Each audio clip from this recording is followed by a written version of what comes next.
안녕하십니까? 여러분의 마음을 비추는 역사의 거울, 그 속에서 지혜를 찾는 시간입니다. 오늘 우리는 잠시 일상의 분주함을 내려놓고 우리 삶의 가장 근본적인 질문 하나를 마주하려 합니다. 우리는 왜 그토록 쉽게 은혜의 순간들을 잊어버리고 눈앞의 어려움에 매몰되는 것일까요? 어둠 속에서 만났던 한 줄기빛, 절망의 끝에서 붙잡았던 작은 기적의 손길을 우리는 시간이 지나면 희미한 기억으로만 남겨두는 걸까요? 오늘 이야기는 바로 기억에 관한 것입니다. 단순히 과거를 회상하는 것을 넘어 우리의 현재를 바꾸고 미래를 여는 힘으로서의 기억에 대한 이야기입니다. 이 이야기가 여러분의 마음에 깊은 울림을 주기를 소망합니다. 만약 이 메시지가 여러분의 영혼에 와 닿는다면 주변의 소중한 이들에게도 공유하여 이 희망의 목소리가 더 널리 퍼져나갈 수 있도록 도와주십시오. 여러분의 나눔이 누군가에게는 절실한 위로와 새로운 시작의 용기가 될 수 있습니다. 주님의 이름으로 여러분 모두에게 평안과 축복이 가득하기를 기도합니다. 성경 시편 103편에는 다윗 왕의 깊은 고백이 담겨 있습니다. 내 영혼아, 주님을 찬양하여라. 그 모든 은택을 하나라도 잊지 마라. 여기서 우리는 잊지 마라는 말씀에 주목해야 합니다. 이것은 단순한 권유나 제안이 아닙니다. 마치 사랑이 많으시면서도 단호한 아버지가 우리의 눈을 바라보며 말씀하시는 엄중한 명령과도 같습니다. 내가 너에게 베푼 은혜들을 결코 잊어서는 안 된다. 여기서 말하는 은택, 즉 하나님의 선물은 우리가 특별한 선행을 했을 때 주어지는 보너스가 아닙니다. 그것은 우리를 향한 하나님 아버지의 본성이자 모든 믿는 자에게 약속된 삶의 핵심입니다. 시편은 계속해서 그 은택이 무엇인지 나열합니다. 그가 너의 모든 죄악을 용서하시고 너의 모든 질병을 고치시며 너의 생명을 파멸에서 구원하시고 사랑과 자비로 너에게 관을 씌우신다. 이 구절들을 깊이 묵상해 보십시오. 하나님께서 우리의 일부 질병이 아닌 모든 질병을 고치신다고 약속하셨습니다. 우리의 몇몇 죄악이 아닌 모든 죄악을 용서하신다고 말씀하십니다. 이 약속들을 항상 마음 가장 중심에 둘 때 우리는 비로소 현재의 문제를 새로운 시각으로 바라볼 수 있게 됩니다. 우리 모두는 하나님과 함께한 역사를 가지고 있습니다. 주님과 동행한 지 몇 주 된 사람이든 수십 년이 된 사람이든 우리 각자의 삶에는 하나님께서 행하신 기적의 흔적들이 새겨져 있습니다. 어떤 이는 암이 치유되는 기적을 체험했고 어떤 이는 깊은 중독에서 벗어났으며 또 어떤 이는 휠체어에서 일어나 걷게 되었습니다.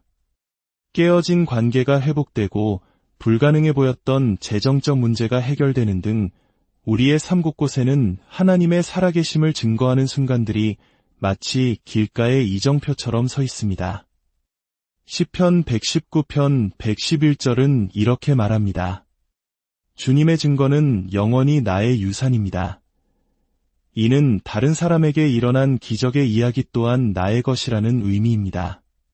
성경에 기록된 수많은 기적들, 믿음의 선배들이 경험한 놀라운 간증들 모두가 오늘을 살아가는 우리에게 주어진 강력한 영적 무기이자 유산입니다.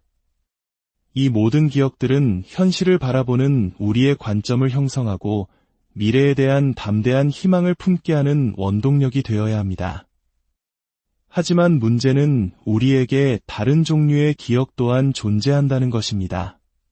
기도했지만 병이 낫지 않았던 기억, 간절히 원했지만 이루어지지 않았던 일들, 예기치 못한 비극적인 사고와 같은 실망스럽고 아픈 기억들입니다. 사탄은 바로 이 지점을 교묘하게 파고듭니다.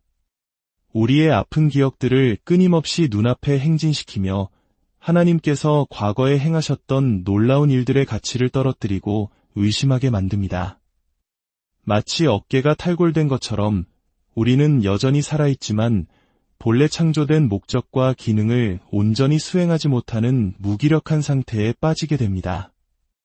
사탄이 들려주는 이야기의 중심에는 절대로 하나님이 계시지 않습니다. 그가 보여주는 과거의 기억 속에서 하나님은 영광을 받지 못하십니다. 만약 우리가 하나님의 관점에서 과거를 볼 수 있다면 아무리 상황이 우리가 원했던 것과 다르게 끝났을지라도 그 모든 것을 주관하고 계셨던 하나님께 감사하게 될 것입니다. 우리의 기억이 하나님의 시선으로 재해석되지 않는다면 우리는 그 아픈 기억들을 마음속 깊은 곳에 묻어두거나 혹은 그 기억들이 하나님에 대한 우리의 생각을 왜곡하도록 내버려두게 됩니다. 우리는 그 어느 쪽도 감당할 수 없습니다. 성도에게 있어 가장 치열한 전쟁터 중 하나는 바로 이 기억의 전쟁일지도 모릅니다. 무엇을 기억하느냐 뿐만 아니라 어떻게 기억하느냐의 싸움인 것입니다. 시편 78편은 하나님의 역사를 잊어버리는 것이 얼마나 위험한지를 경고합니다. 이스라엘의 한 지파였던 에브라임 자손들은 활로 무장한 용사들이었습니다. 그들은 전투를 위해 훈련받고 준비된 군인이었지만 정작 전투의 날에 등을 돌리고 도망쳤습니다. 성경은 그 이유를 단 한 가지로 설명합니다. 그들이 주님께서 행하신 일들을 잊었기 때문이다. 이 말씀이 우리에게 시사하는 바는 매우 충격적입니다. 하나님께서 행하신 일들을 기억하지 못하면 우리는 잘 훈련된 군인이라 할지라도 인생의 전투 앞에서 겁쟁이가 될 수밖에 없다는 것입니다. 우리는 우리 삶을 향한 하나님의 부르심에 대한 확신을 잃고 훨씬 더 안락하고 낮은 수준의 기대치에 스스로를 가두게 됩니다. 이 모든 것은 잊어버림에서 시작됩니다. 기억하는 것은 우리 자신을 위한 것이 아니라 전적으로 하나님을 위한 것입니다. 그것은 기적의 하나님, 불가능이 없으신 하나님과 다시 연결되는 행위입니다. 우리가 삶의 여정 속에 세워진 이 기적의 이정표들을 잊어버린다면 우리는 길을 잃고 방황하게 될 것입니다. 그리고 자신도 모르는 사이에 부주의하게 하나님을 시험하는 위험한 자리에까지 나아갈 수 있습니다. 마가복음 8장에는 이 주제를 관통하는 매우 중요한 이야기가 나옵니다. 예수님의 제자들은 방금 떡 7개와 작은 물고기 몇 마리로 4,000명을 먹이시는 두 번째 기적을 현장에서 목격했습니다. 아마 그들의 손에는 아직도 갓 구운 빵의 온기와 냄새가 남아 있었을 것입니다. 그 직후 그들은 예수님과 함께 배를 타고 호수를 건너게 됩니다. 그런데 배에 빵이 한 개밖에 없다는 사실을 깨닫자 그들은 서로를 탓하며 걱정하기 시작합니다. 바로 그때 예수님께서 그들에게 경고하십니다. 바리새인들의 누룩과 헤롯의 누룩을 조심하여라. 그러나 제자들은 이 영적인 경고의 의미를 전혀 이해하지 못하고 이것은 우리에게 빵이 없기 때문이야 라고 수군거렸습니다. 그들은 방금 수천 명을 먹이신 기적의 주님이 바로 곁에 계시다는 사실을 까맣게 잊고 눈앞에 빵 한 개라는 현실에 갇혀버린 것입니다. 예수님은 그들의 마음을 꿰뚫어 보시고 이렇게 탄식하십니다. 어찌하여 빵이 없다고 수군거리느냐? 아직도 깨닫지 못하고 이해하지 못하느냐? 너희 마음이 아직도 굳어 있느냐? 눈이 있어도 보지 못하고 귀가 있어도 듣지 못하느냐? 그리고 기억하지 못하느냐? 예수님의 이 마지막 질문이 핵심을 찌릅니다. 너희는 기억하지 못하느냐? 보는 것과 듣는 것은 때로 영적인 은사나 성숙함과 관련이 있는 것처럼 느껴질 수 있습니다. 그러나 기억하는 것은 우리의 의지적인 선택입니다. 그것은 하나님께서 하신 말씀과 행하신 일들에 의도적으로 주의를 기울여 그것이 우리의 현실 인식을 형성하는 정당한 자리를 차지할 때까지 묵상하는 훈련입니다. 한번 하나님의 초자연적인 공급을 경험했다면 우리는 더 이상 내가 가지지 못한 것에서부터 생각의 실마리를 풀어나갈 권리를 잃어버립니다. 이것은 현실을 부정하거나 외면하라는 뜻이 아닙니다. 생각의 출발점을 나의 결핍이 아닌 하나님의 신실하심에 두라는 것입니다. 그의 언약과 약속의 본질에서부터 시작하여 기도의 자리로 나아가야 합니다. 성경적 묵상은 동양 종교에서 말하는 것처럼 마음을 비우는 것이 아닙니다.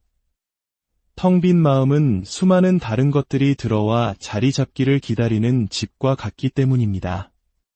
성경적 묵상은 오히려 우리의 마음을 하나님의 놀라운 일들로 가득 채우는 것입니다.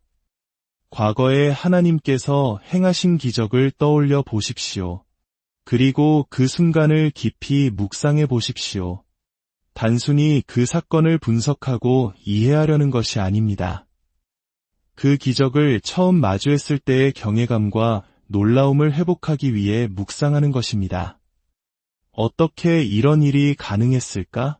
주님, 당신은 참으로 놀라우신 분입니다. 라고 고백하며 그 경이로움을 다시 체험하는 것입니다.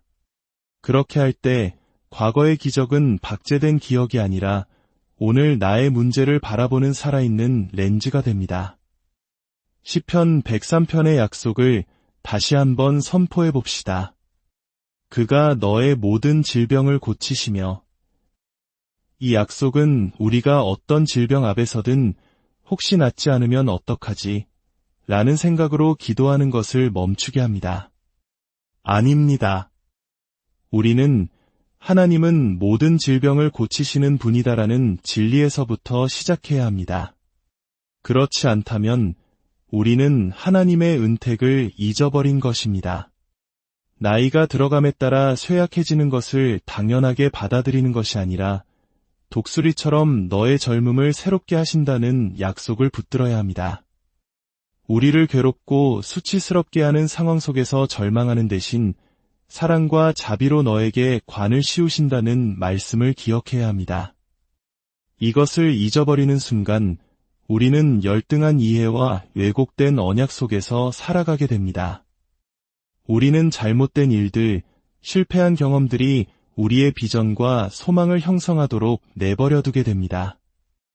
잊지 말라고 말씀하신 그분의 음성에서 힘을 얻는 대신 말입니다. 기억하는 것은 우리의 믿음을 세우는 반석입니다. 예레미야 애가 3장 21절은 이렇게 고백합니다. 그러나 내 마음에 이것을 담아두니 오히려 나에게 희망이 있습니다.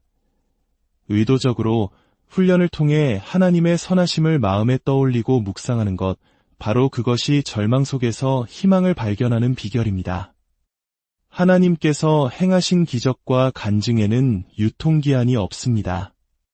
10년 전, 2000년 전에 일어난 기적은 어제 일어난 일처럼 오늘 우리에게도 생생하게 살아 역사합니다. 그것들은 계속해서 하나님께 찬양을 드리는 살아있는 실체입니다. 우리가 그 기적들을 묵상할 때 그것들은 다시 살아나 우리 안에서 역사하기 시작합니다. 우리의 문제는 믿음이 약하다는 것이 아닐지도 모릅니다. 어쩌면 우리의 불신이 너무나 강력한 것일지도 모릅니다. 그리고 그 불신은 대부분 잊어버림에서 비롯됩니다. 아버지 하나님, 우리의 기억을 회복시켜 주십시오.